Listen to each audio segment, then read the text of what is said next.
Well thanks to Gohan, Videl के पास काइब मैनिपुलेशन की बेसिक नॉलेज है जो उसे एवरेज अर्थलिंग से ज़्यादा ताकतवर बनाती है। क्योंकि उसके पास सिर्फ बेसिक नॉलेज है, इसलिए वो इस टेक्निक को सिर्फ उड़ने या फिर एनर्जी ब्लास्ट में यूज़ करती है।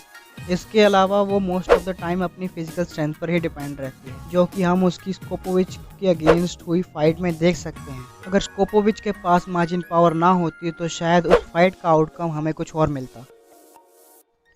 याचिरोबी हालांकि दिखने में इतना स्ट्रॉन्ग ना लगे, but at one point of time वो गोकू से ज़्यादा ताकतवर था। उसने कोरियन टावर को पहली बार ही बिना किसी डिफिकल्टी से चढ़ लिया था, जबकि गोकू को फर्स्ट टाइम काफ़ी परेशानियों का सामना करना पड़ा था। ड्यूरिंग सेन अराइवल उसने गार्डियन ऑफ अर्थ को भी पावर में सरपास कर दिया था। इन सब अचीवमेंट्स के अलावा उसका एक ही डाउनफॉल है, जो कि ये है कि वो उड़ नहीं सकता, जिसे वो एक्सक्यूज़ की तरह यूज़ करता है ताकि उसे किसी सुपर विलेन से लड़ना ना पड़े। पोपोविच और यामू, हालांकि पोपोविच और यामू का पावर अप उनका खुद का पावर अप नहीं था, पर फिर भी वो उन दोनों की हिडन स्ट्रेंथ ही थी जिसने उन दोनों को इतना स्ट्रॉन्ग बनाया। उन दोनों को ही काइब मैनिपुलेशन की टेक्निक आती थी, जिसकी वजह से वो वर्ल्ड टूर्नामेंट में टिक पाए। अफसोस आखिर में उन दोनों के साथ कुछ खास अच्छा नहीं हुआ, पर आई थिंक उन दोनों की इतनी अचीवमेंट इस लिस्ट के नंबर 8 पर आने के लिए काफ़ी है।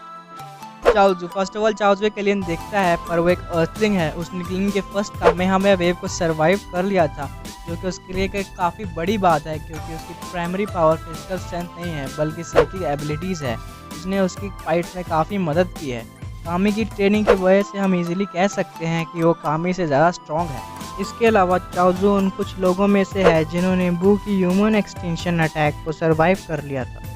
यामचा, हालांकि यामचा काफ़ी जल्दी ही मेन स्टोरी लाइन से बाहर चला गया, पर इतने समय भी उसने कई अमेजिंग फाइट्स देखने को दी। यामचा ने विजिटा के साइबरमैन अटैक को काफ़ी इजीली ओवर पावर कर दिया, वेल एटलीस्ट जब तक उसका ओवर कॉन्फिडेंस के सर तक नहीं चढ़ गया था।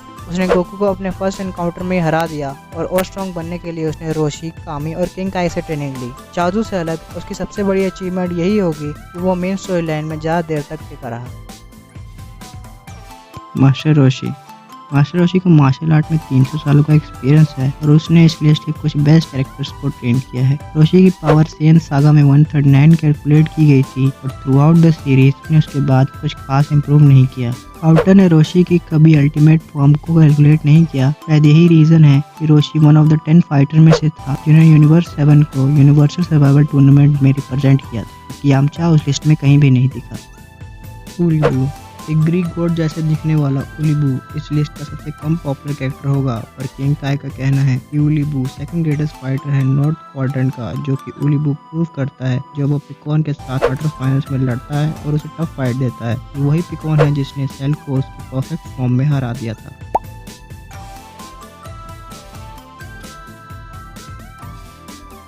क्रिलन सीरीज के कुछ मोस्ट पॉपुलर कैरेक्टर में से है। एक कॉमिकल कैरेक्टर होने की वजह से मोस्ट ऑफ द टाइम उसे मेन कैरेक्टर्स द्वारा ओवरशैडो कर दिया गया है। क्रिलन की पावर में सबसे बिगेस्ट इंक्रीज तब आता है जब गुरु उसके हिडन पोटेंशियल को अनलॉक करता है। क्रिलन उन 10 फाइटर्स में से है जिन्होंने यूनिवर्सल सर्वाइवल टूर्नामेंट में पार्टिसिपेट किया था। उसे रोशी से ज्यादा ताकतवर दिखाया गया था जब फ्रीजा के सोल्जर्स ने जी फाइटर पर हमला किया था। आई होप क्रिलन फैंस को आगे चलकर क्रिलन की और भी बढ़िया फाइट्स देखने को मिले।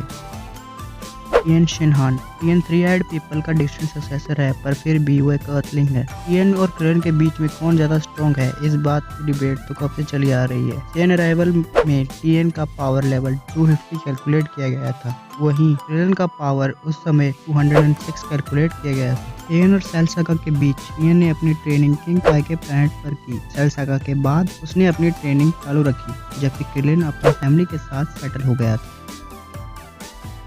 जो कि किड बू का रेइनकार्नेशन है, सिर्फ एक ही बार द पीसफुल वर्ल्ड सागा में दिखाया गया था। इतने कम समय में भी उसने ये प्रूव कर दिया कि वो इस सीरीज का सबसे स्ट्रॉन्गेस्ट अर्थलिंग है। उस टूर्नामेंट के बाद गोकू उसे अपने साथ ट्रेनिंग करने ले जाता है। वो काफ़ी इंटरेस्टिंग कैरेक्टर है, और मुझे लगता है कि टोरियामा उसके लिए कुछ बड़ा प्लान कर रहे हैं।